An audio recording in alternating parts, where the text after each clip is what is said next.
Break के बाद अस्मिता में आपका एक बार फिर स्वागत है। यूनिसेफ की 2009 की रिपोर्ट के हिसाब से 20 से 24 साल की भारत की 47% महिलाएं कानूनी रूप से 18 साल से कम उम्र में ब्याह दी गईं, जो 56% गांवों से थीं। वहीं कानून के अनुसार शादी की सही उम्र लड़के की 21 वर्ष और लड़की की 18 साल है, लेकिन इन सब को धता बताकर आज भी 49% लड़कियों की शादी 18 साल से कम आयु में हो जाती है। क्या माना जाए, कहीं ना कहीं इसके लिए बने कानून का लोगों में डर नहीं है या एक परंपरा और रीति रिवाज सबसे ऊपर है? जानते हैं अपने पैनलिस्ट से इस सेगमेंट में। ज्योत्सना जी, बाल विवाह को लेकर जो कानून बना, क्या माना जाए, जिस तरीके से ये चालू है बाल विवाह, कहीं उसका डर नहीं है? जिस वक्त हम लोगों ने देखा कि चाइल्ड मैरिज अभी तक हो रही है, तो NGOs, ministry of women and child और यूनिसेफ ने ये जानने की कोशिश की कि किस हद तक ये चाइल्ड मैरिज हर स्टेट में होता है। और उसके बाद ये प्रपोज किया गया कि जो पुराना कानून है वो शायद वो पुराना कानून लागू नहीं हो पा रहा है, तो हमें तुरंत चाइल्ड मैरिज एबोलिशन एक्ट की बात करनी चाहिए। क्योंकि समाज में जहाँ पे शिक्षित बच्चे थे और उनके 16 साल के जैसे हो रहे थे, उनकी शादी हो जा रही थी, और इधर एक साइड में तो ये था कि गवर्नमेंट ने जो हमारा convention on the rights of the child को साइन कर लिया था। और convention on the rights of the child जो कि एक यूएन डिक्लेरेशन है, उसमें age of the child is 18 years.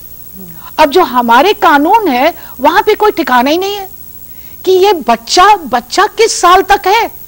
किसी कानून में वो 14 साल है, किसी में 16 है, किसी में 18 है। कन्वेंशन को मैंने साइन कर दिया गवर्नमेंट की तरफ से, अब क्या होगा?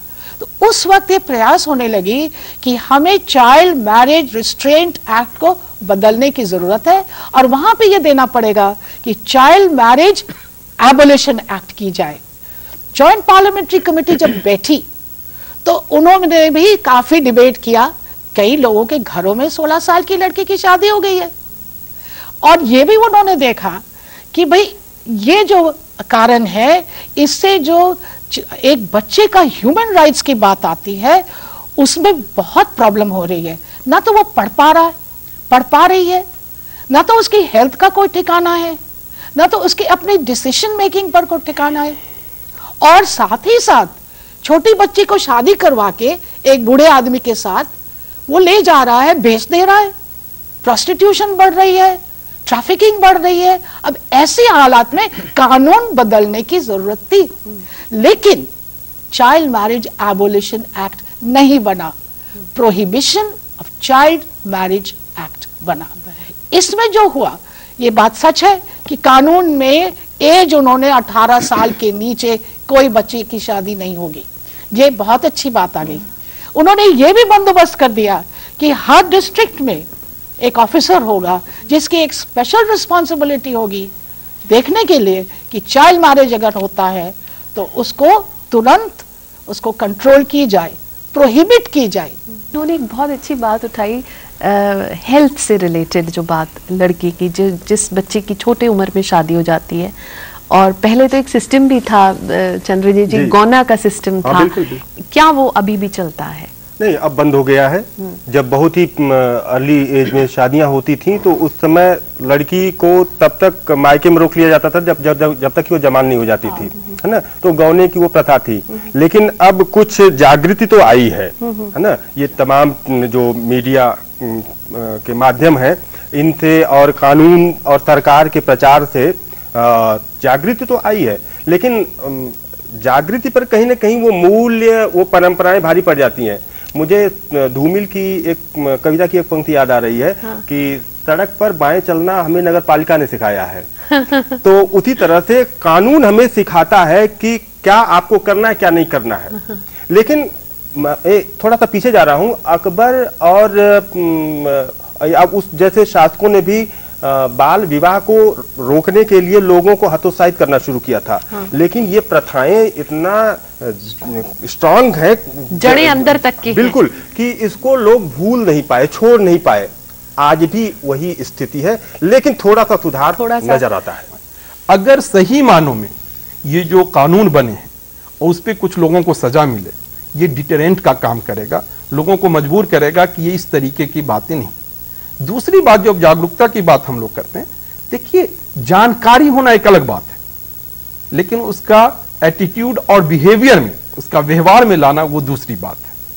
तो अभी तक जितनी है वो सिर्फ जानकारी के लेवल पे है, लेकिन कहीं ना कहीं उसका एटीट्यूड और बिहेवियर में जो चेंज की बात है वो अभी तक देखने को नहीं मिली। पर मैं सोचती हूँ गांव में तो जानकारी भी पूरी ढंग से नहीं दी जाती है, क्योंकि आप देखते हैं कई ऐसी रीति रिवाज हैं, जैसे अक्षय तीज का दिन होता है तो 100 परिवार अपनी बच्चियां उस दिन शादी करके मंदिर में चले जाते हैं लेके, और गांव का कोई बंदा उनको नहीं रोकता।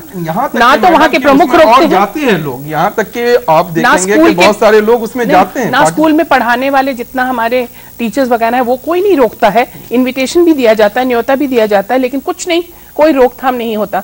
तो कार्यान्वयन कानून को उसको इम्प्लीमेंट करना बहुत मुश्किल है, क्योंकि ये एक सोशल प्रैक्टिस है।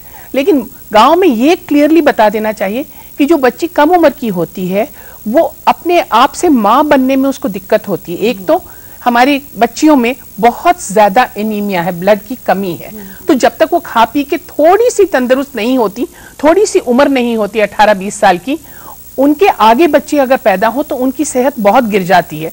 और इसमें बच्चों का भी फायदा नहीं, बच्चे भी बहुत वीक होते हैं। तो माताओं का मृत्यु दर जो है और बच्चों का जो मृत्यु दर है वो हिंदुस्तान में इतना स्थगित है, कम हो ही नहीं रहा। और कंट्रीज में कम हो जाता है, लेकिन हमारी कंट्री में कम नहीं हो रहा। इसकी वजह से आप हिंदुस्तान की बात कर रहे हैं, मुझे एक न्यूज आइटम मैंने पढ़ा था, 21 मई 2010 पाकिस्तान में एक 6 महीने की बच्ची की शादी एक 25 साल के युवक के साथ हुई। तो ये मतलब ये तो एक अपने आप में एक अजूबा है। बिल्कुल सही कह रही है। मैंने भी एक बहुत बुजुर्ग आदमी से सुना था कि उसके गांव में एक शादी हो रही थी, तो जब बच्ची रोने लगी तो कहा गया कि जाओ इसके माँ के दूध पिला लाए, है ना। और ये अभी 1 महीने पहले की जो घटना आप बता रही हैं, मैंने भी पढ़ा। देखिए अब ये चीजें बिल्कुल सही थी, लोग झूठ नहीं बोलते हैं कि ऐसा होता था, ऐसा होता था। एक सवाल है हमारे पास, पूछिए आप अपना सवाल। मैं ज्योत्सना मैम से पूछना चाहूंगी, जब हम बाल विवाह, चाइल्ड मैरिज रोकने की या खत्म करने की बात करते हैं तो we always come across this word awareness, but ये जो बात लोगों के मानसिकता में ऐसे बैठ चुकी है, उस चीज को कैसे खत्म किया जा सकता है? देखिए, सिर्फ कहना अवेयरनेस संभव नहीं है, क्योंकि समस्या सिर्फ जानकारी नहीं है इसके कारण नहीं है। समस्या बहुत जटिल है। It's a combination of many factors.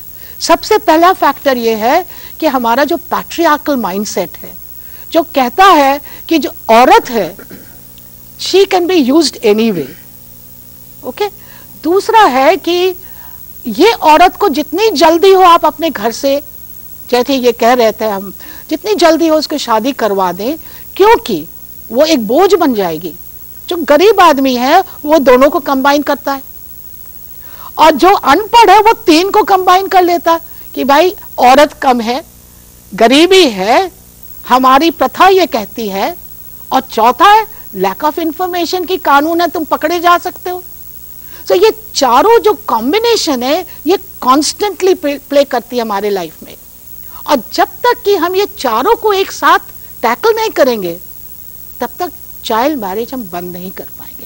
तो इसीलिए जब हम NGOs काम करते हैं, हम कोशिश करते हैं कि जहां पर हम लड़कियों के साथ या लड़कों के साथ बात कर रहे हैं कम्युनिटी में, वो मीटिंग को खुला रखें। अगर आदमी आना चाहते हैं पगड़ी वाले, आने दीजिए, उनको भी सुनने दीजिए। Unless we are able to spread out and include the community, हम रोक नहीं पाएंगे। ज्योत्सना जी, अगर महिलाएं खुद ही, अगर लड़कियां खुद ही स्कूल जाएंगी, पढ़ेंगी लिखेंगी, अपने लिए बोल सकती हैं, वो चुप नहीं रहेंगी, फिर वो बोल सकती हैं, वो हर चीज में पार्टिसिपेट कर सकती हैं। लेकिन जब तक वो जकड़ के घर के अंदर ही रहेंगी, उनको जबरदस्ती उनका विवाह कर दिया जाएगा, वो आगे क्या करेंगी? क्यों नहीं प्रथा बदली जाती है? क्या हम लोग वेशभूषा, अब देखिए किस तरह के कपड़े हम लोग पहन रहे हैं, सब कुछ ही तो वेस्ट से है, सदियों की ये नहीं है क्या कौन साड़ी पहनता है? तो 1-2 दिन या 10-20 सालों में खत्म होने वाली नहीं है, अमेरिका में शादी 16 साल में कुछ जो घटनाएं घटती हैं समाज में उससे लोग सबक लेते हैं, है ना, उससे अवेयरनेस आती है। कानून अपनी जगह है, लेकिन जो प्रत्यक्ष घटनाएं घटती हैं इनकी वजह से वो सबक लेते हैं और सीखते हैं कि हमें ऐसा नहीं करना है। कहीं ना कहीं एक चेक की जरूरत है। बाल विवाह की रोकथाम के लिए 1929 में बाल विवाह निरोधक अधिनियम पारित किया गया, जिसे शारदा एक्ट के नाम से भी जाना जाता है। यानी 1929 से 2006 तक लगभग 77 साल और 1978वें संसद द्वारा बाल विवाह निवारण कानून का पारित होना, यानी अब तक के 32 साल। परिवर्तन की चाह रखने वाले भारतीय समाज में इस कुरीति से लड़ने के लिए इतने साल क्या कुछ ज्यादा नहीं है। लेकिन कुछ लड़कियों के विरोध के कारण माता पिता जागे तो सही, वहीं अशिक्षा के कारण मेंटेनेंस और मैरिज रजिस्ट्रेशन यानी शादी पंजीकरण के बारे में क्या उन लोगों को बताया या समझाया जा सकता है जो शिक्षित ही नहीं है। ले लेते हैं हम एक छोटा सा ब्रेक, सवालों का दौर जारी रखेंगे। आप रहिएगा अस्मिता के साथ।